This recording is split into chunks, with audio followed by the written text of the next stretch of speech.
जय हिंद वंदे मातरम दोस्तों स्वागत है तमारू फेमस एकेडमी यूट्यूब चैनल पर। तो मित्रों गुजरात हाईकोर्ट ड्राइवर माटे स्पेशियल गुजरातनी भूगोळना मोस्ट टाइम 50 MCQ प्रश्न जोवाना छे। ओके तो मित्रों आपड़ा गुजरात हाईकोर्ट ड्राइवरना सिलेबसनी अंदर गुजरातनी भूगोळनो पण समावेश करवामां आव्यो छे। तो तेना संदर्भे आपणे अगत्यना गुजरातनी भूगोळना प्रश्न जोवाना छे। तो चालो मित्रों शरूआत करीए। चलो प्रश्न नंबर 1 है कि भाई गुजरात राज्यना निर्माण समय केटला तालुका हता।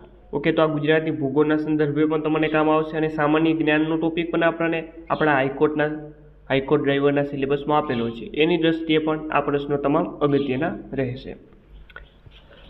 चलो तो गुजरात राज्यनुं ज्यारे मित्रों निर्माण थयुं हतुं त्यारे गुजरातनी अंदर 185 जेटला तालुकाओ हता।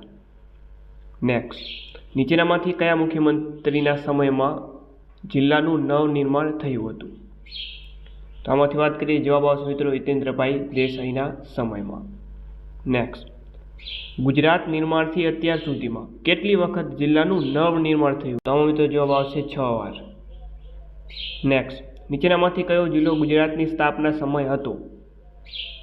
ओके तो आमांथी बात करिए मित्रों पंचमहाल। ओके गुजरात राज्य की 1 मे 1960 रोज ज्यारे स्थापना थई हती ए समय पण आ पंचमहाल जिल्लो अस्तित्व धरावतो हतो। नेक्स्ट गुजरातना कया प्रदेशमां सौप्रथम मस्जिद बांधवामां आवी हती? तो सौप्रथम मस्जिदनुं निर्माण थयुं हतुं गांधार खाते। ओके गांधार जवाब आवशे। कया जिल्लामां? तो कि भाई भरूच जिल्लामां। कयो जिल्लो? भरूच जिल्लो। नेक्स्ट सोलंकी राजाओना समयमां कयुं बंदर भारतना प्रवेश द्वार तरीके गणातुं हतुं? तो ए बंदर हतुं खंभात। ओके आणंद जिल्लामां आवेलुं खंभात। नेक्स्ट मार्को पोलोए गुजरातनी मुलाकात लीधी त्यारे तेने कया बंदरने महत्वनुं बंदर गणाव्युं हतुं? तो ए बंदर हतुं मित्रों खंभात। नेक्स्ट उत्तर आफ्रिकाना इब्न बतूताए क्यारे गुजरातनी मुलाकात लीधी हती? तो इब्न बतूतो जे छे तेने ईस्वीसन 1342 में गुजरातनी मुलाकात लीधी हती। चलो जामनगर राज्यनी स्थापना कोणे करी हती? जामनगर तेनी स्थापना करी हती जाम रावले। अकबरे गुजरात पर आक्रमण क्यारे कर्युं हतुं? तो ए कर्युं हतुं ईस्वीसन 1572 में। त्यारबाद के भाई 1 मे 1960 रोज अलग गुजरात राज्य की स्थापना थी त्यारे कयो तालुको राजस्थान ने सौंपवामां आव्यो हतो? तो मित्रों ए तालुको छे Abu road. Okay Abu road अत्यारे पण आ जे छे ते राजस्थान में आवे छे। चलो स्ट्रेबोए सौराष्ट्र ने कयुं नाम आप्युं हतुं? तो स्ट्रेबो द्वारा सौराष्ट्र ने नाम आपवामां आव्युं हतुं सेरोस्टस। Okay option C. चलो गुजरात राज्य केटला अक्षांश वृत्त वच्चे आवेलुं छे? तो मित्रों जवाब बनशे 20.6 थी 24.7 उत्तर अक्षांश। ओके खास अगत्यनो प्रश्न रहेशे हाईकोर्ट ड्राइवर माटे। गुजरात भारत देशनो आश्रे केटला टका विस्तार धरावे छे? तो ए धरावे छे मित्रों 6%। केटला? 6%। ओके भारत विश्वनो केटला टका विस्तार धरावे छे एवो प्रश्न पण पूछाई शके। तो जवाब आवे 2.42%। ओके चालो त्यारबाद क्वेश्चन नंबर 15 ની આપણે વાત કરીએ। વિધાનો આપી દીધા છે આપણને અને સાચા વિધાન પસંદ કરવાના છે। ઓકે કયા વિધાન? સત્ય વિધાન જોવાના છે કે ભાઈ સૌરાષ્ટ્રમાં 11 જિલ્લાઓનો સમાવેશ થાય છે। ચાલો તો મિત્રો જુઓ સૌરાષ્ટ્રમાં 11 જિલ્લાઓનો સમાવેશ થાય છે આ બિલકુલ સાચું છે મિત્રો। તળ ગુજરાતમાં 21 જિલ્લાઓનો સમાવેશ થાય છે। અહીં મિત્રો ટ્વિસ્ટ છે મિત્રો જૂના આંકડાઓ જોવા જઈએ તો 21 થતો પરંતુ હવે જે વાવ-થરાદ નામનો નવો જિલ્લો બની ચૂક્યો છે એટલે હવે તળ ગુજરાતમાં કેટલા જિલ્લા થઈ ગયા? 22 જિલ્લા થઈ ગયા। 21 ની 22 જિલ્લા હવે થઈ ગયા। ઓકે તો ખાસ આ ધ્યાન લેવા જેવું છે। તો આ ખોટું બનશે। કચ્છ જિલ્લામાં 1 જિલ્લાનો કચ્છ વિસ્તારમાં 1 જિલ્લાનો સમાવેશ થાય કચ્છ પોતેનો। તો આ સાચું છે અને ગુજરાતની સરેરાશ 52.68% જેટલી જમીન ખેતી હેઠળ છે આ પણ સાચું છે। એટલે કે માત્ર 1, 3, 4 સાચા છે ઓપ્શન એ। ચાલો સૌરાષ્ટ્રમાં કયા જિલ્લામાં સૌથી વધુ તાલુકાઓ આવેલા છે? તો એ જિલ્લો છે મિત્રો રાજકોટ। નેક્સ્ટ લખતર અને લખપત તાલુકા અનુક્રમે કયા જિલ્લામાં આવેલો છે?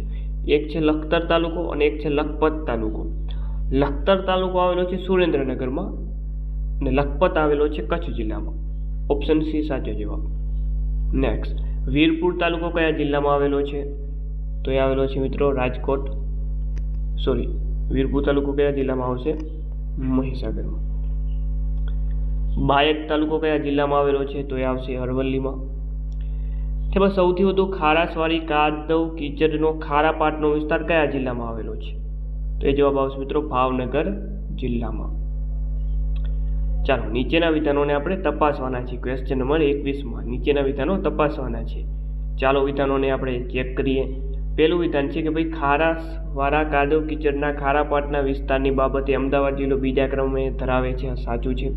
જંગલ ખાતાના હસ્તક આવેલા ગોચર વિસ્તારોને વીડીજ તરીકે ઓળખાય છે. આ પણ સાચું છે. વાસદ વિસ્તારમાં મહી નદીના કોટરોને નવસાધ્ય કરવા central soil and water conservation research and training institute કામ કરી રહ્યું છે. સાચું છે. તમામ સાચા છે, એટલે કે ઓપ્શન ડી સાચો જવાબ બનશે. નેક્સ્ટ, યુએન સાંગે સૌરાષ્ટ્રને કયા નામે ઓળખાવ્યું હતું? તો જવાબ આવશે મિત્રો સુલકા. પાકિસ્તાન ગુજરાતની કઈ દિશામાં આવેલું છે? પાકિસ્તાન ગુજરાતની કઈ દિશામાં આવશે? વાયવ્ય દિશામાં. ચાલો નેક્સ્ટ, ગુજરાતના કેટલા જિલ્લા આંતરરાજ્ય સરહદ અને દરિયા કિનારો ધરાવે છે? તો જવાબ આવશે 3. નેક્સ્ટ, ગુજરાતનો સૌથી ઓછો દરિયા કિનારો ધરાવતો જિલ્લો કયો છે? તો એ છે મિત્રો મોરબી જિલ્લો. સૌથી વધુ દરિયા કિનારો ધરાવતો જિલ્લો પૂછે તો કચ્છ જિલ્લો. નેક્સ્ટ, ગુજરાતની ઉત્તર દિશાએ કઈ પર્વતમાળા આવેલી છે? ગુજરાતની ઉત્તર દિશાએ ઉત્તરમાં અરવલ્લી. સત્યાદેવનો ડુંગર કયા જિલ્લામાં આવેલો છે? સત્યાદેવ ડુંગર જામનગર જિલ્લો. ગેડીપાદરની ટેકરીઓ કયા જિલ્લામાં આવેલી છે? ગેડીપાદરની ટેકરીઓ કચ્છ જિલ્લામાં. નેક્સ્ટ, ઠાંગાનો ડુંગર સૌરાષ્ટ્રના ડુંગરાળ પ્રદેશના કયા ભાગની ટેકરીઓમાં આવેલો છે? તો જવાબ આવશે મિત્રો ઉત્તરની ટેકરીઓમાં. ઓપ્શન એ સાચો જવાબ. નેક્સ્ટ, ચાલો, અધોઈની ટેકરીઓ કચ્છના કયા ભાગમાં આવેલી છે? ઓકે, તો એ જવાબ આવશે દક્ષિણ ધારમાં. સૌથી ઊંચું શિખર કયું છે? ગીરની ટેકરીઓનું સૌથી ઊંચું શિખર એટલે સરકલા. ચાલો, નેતીની ટેકરીઓ કયા ડુંગરાળ પ્રદેશનો ભાગ છે?